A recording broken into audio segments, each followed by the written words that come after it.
Someone just used my company stamp to pick up my son from preschool.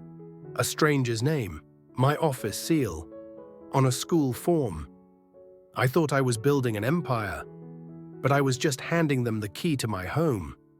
In this business, they don't just take your money, they take your family. Morning fog sat low over the town. The preschool bell rang, thin and bright. Henry's little sandals went slap-slap on the tiles as he ran ahead. Tu Na reached for his collar. Alex reached for his hand. Henry slipped free, laughing. At the gate, the teacher stepped in front of them. Her smile was there, but it didn't arrive in her eyes. Tu Na. Alex, can I borrow you for a moment? Henry pointed inside like the world couldn't wait. Mom Tu Na, Dad Alex, he shouted, proud of every word. Alex's phone vibrated in his pocket. He didn't look. He crouched anyway and fixed Henry's collar like nothing could touch them. The teacher lowered her voice. Yesterday, someone called, she said. They asked to add another person to Henry's pickup list. Tu Na blinked. Another person? The teacher nodded. They said they were from your company. Tu Na's fingers tightened on Henry's shoulder. They knew his full name, the teacher continued, his class schedule. And your address. Henry tugged toward the door. I want to go play. Tu Na forced a smile that stayed on the outside. Go, she said softly. Go play. Henry ran in without looking back. The bell rang again and the door closed behind him. Outside, the teacher held up a clipboard. A form, a blank line under authorized pickup. Tu Na leaned in. Alex leaned in. And there it was, a name written carefully in dark ink. Not theirs. Not family. Alex's phone vibrated again. He still didn't answer. They walked away from the gate like they were just another couple heading to work. The street woke up around them. Motorbikes, warm bread smell, a normal morning pretending nothing had happened. Tu Na didn't cry. She didn't shout. She spoke like she was trying not to wake a sleeping animal. Your company, she said. They used your company to reach our son. Alex kept his eyes forward. It could be someone guessing, he said, or someone copying paperwork. They knew our address, Tu Na replied. She didn't say it like a question. She said it like a verdict. Alex wanted to promise something. He didn't. Promises were what he used when he didn't have proof. They agreed on one thing without saying it out loud. They needed information. Fast. At the factory, the air smelled like dust and sap and metal heat. The machines kept their steady hunger. Workers greeted Alex the way they always did. Quick, respectful, trusting. Lan met him at the office door, already holding a folder.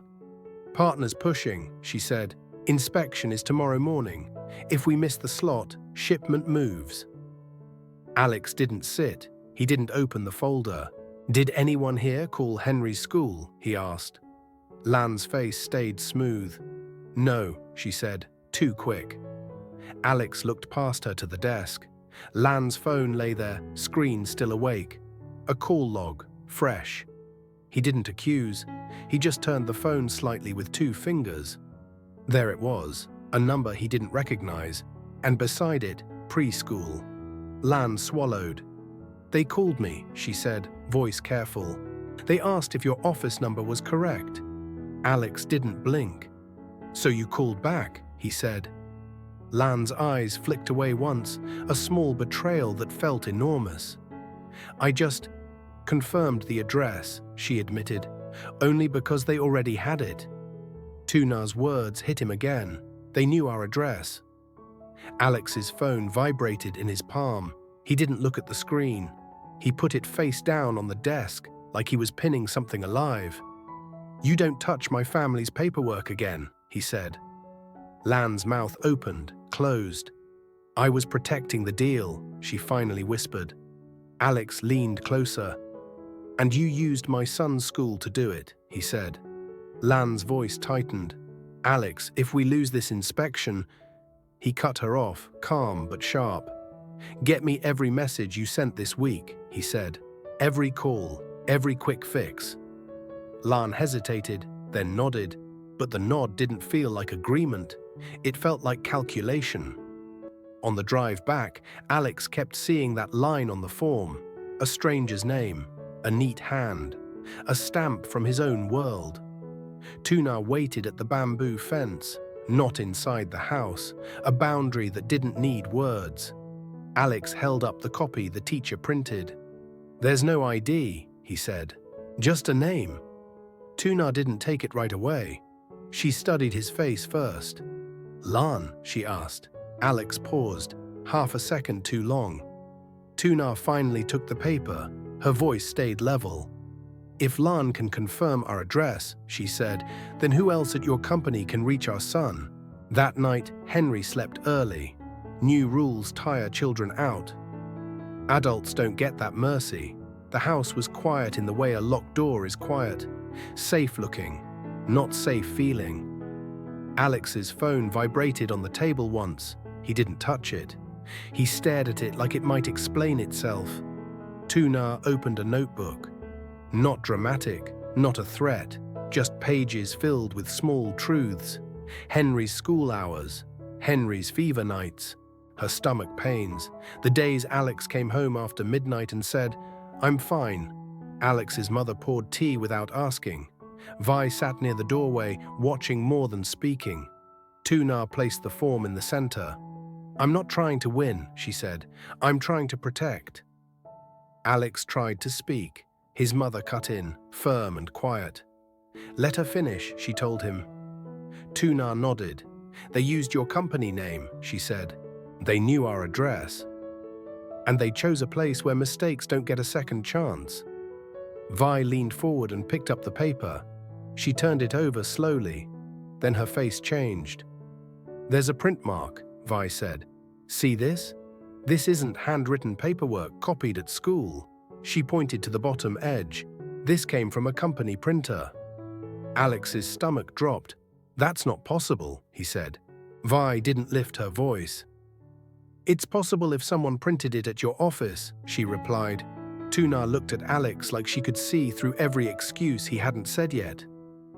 Alex's mother set her cup down, gentle but final. Alex's phone vibrated again. He ignored it. Tuna's voice stayed calm, which somehow made it worse. "If they can print a school form with your stamp," she said, "then they're not just watching your business anymore." Before sunrise, Alex was already at the factory. The yard lights made everything look harder, less forgiving. He went straight to Lan's desk. "No speeches," he said, "just truth." Lan's hands were already sweating. Alex laid the form down. He tapped the stamp mark with one finger. "Who has access to this?" he asked. Lan whispered, "I asked for it last week." "My," Alex repeated. The name tasted wrong in his mouth. Lan rushed to justify herself. "She said exports needed speed," she said. "She said you approved. She said small paperwork didn't need to bother you." Alex felt heat behind his eyes. Not rage, something worse, recognition. He had trained them to move without him, because he was always busy. Alex's phone vibrated in his pocket. He pulled it out and answered without looking at the screen. "Talk," he said. Mai's voice came in smooth. "The partner is waiting," she said. "Confirm land today. Inspection is tomorrow. If we miss it, they move." Alex kept his voice flat. "Did you contact my son's school?" he asked. A pause, just long enough to be heard. Mai gave a soft laugh, like he was being unreasonable. "Why would I do that?" she asked. "We're discussing exports, Alex, not preschool." Alex stared at the form, then at Lan. Lan couldn't meet his eyes. "Come to the farm," Alex said. "Now." Mai exhaled like she was the one under pressure. "I have a partner call in 20 minutes, she replied. "If I leave, confidence drops." "Let it drop," Alex said. Silence. Then Mai. "After lunch." After lunch meant she got time. Time was what scared him most. At the farm, Tuna set chairs under the porch. 3 chairs. one extra. Not for comfort, for witness. Vi stayed with Henry in the yard, blocks and laughter and small safety. Alex's mother stood by the bamboo fence like she was guarding something invisible. When Mai arrived, she stepped out clean and composed, like dust couldn't touch her. She smiled at Henry first. "Hello," she said warmly, like she belonged in a family yard. Tu Na didn't return the smile. "You used our son's school," she said. Mai's face stayed calm. "I don't know what you mean," she replied. Alex's mother lifted the form, the stamp mark. "You know this stamp," she said. "Queries as an answer." Mai glanced at it once, then sighed like she was tired of being doubted. "Yes," she said. "It's the company stamp." Alex stepped forward. "Why is it on a school document?" he asked. Mai didn't flinch. "Because your office prints things," she said. "Anyone could have used it." Tu Na's voice sharpened, still quiet. "Anyone," she repeated, "and anyone had it because you asked for it." Mai's eyes flickered, a crack, then polished over. "I asked for it for exports," she said, "and you benefited." She looked at Alex now. "Lines run, workers get paid, orders go out." The words landed like blame dressed as logic. Alex's mother didn't raise her voice. "Show us your full partner thread," she said. "Messages, calls, everything." Mai smiled politely. "That's company communication," she replied. "Not family property." Tu Na nodded once. "So you refuse," she said. Mai's shoulders lifted in a soft shrug. "I'm protecting the deal," she said, "as I'm paid to do." Alex felt the no-win choice clamp down. If he signs today, he tells them fear works. If he refuses, he risks the exports, the jobs, the stability he promised everyone. And underneath both options, one fact remained. Someone had already crossed into Henry's world. By afternoon, the partner sent one message. Short, polite, cold. "Confirm land today, or we reassign the slot." Alex's phone vibrated once on the kitchen table. He didn't pick it up. He watched Tu Na slice fruit for market with hands that didn't shake.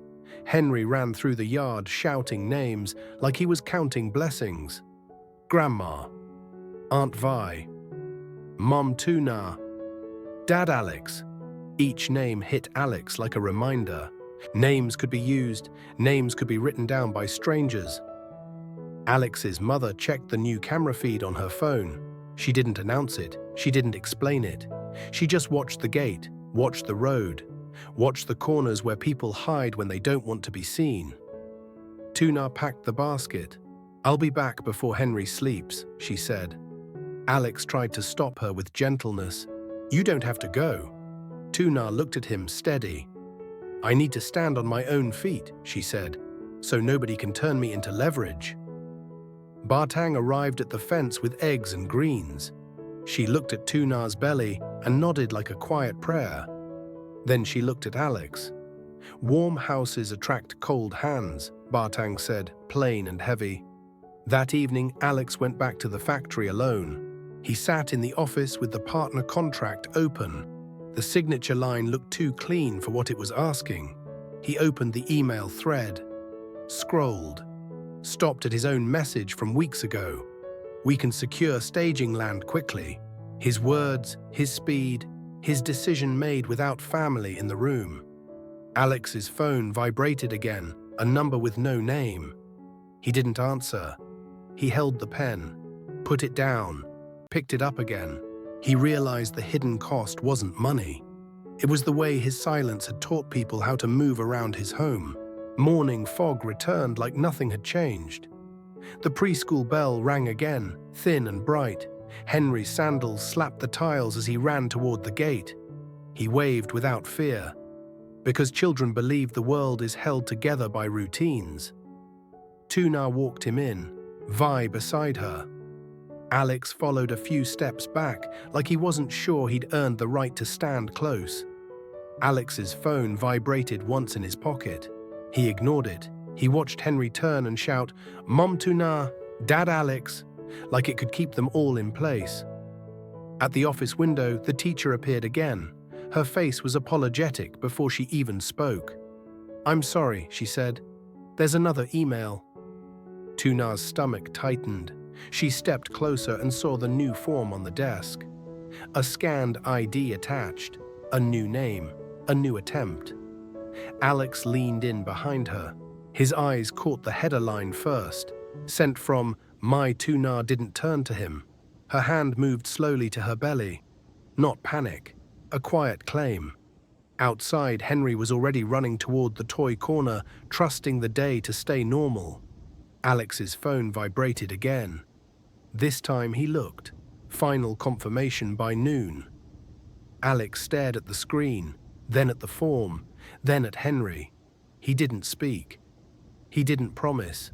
He only pulled the pen from his pocket and opened his contacts, hovering over a number he had avoided for too long.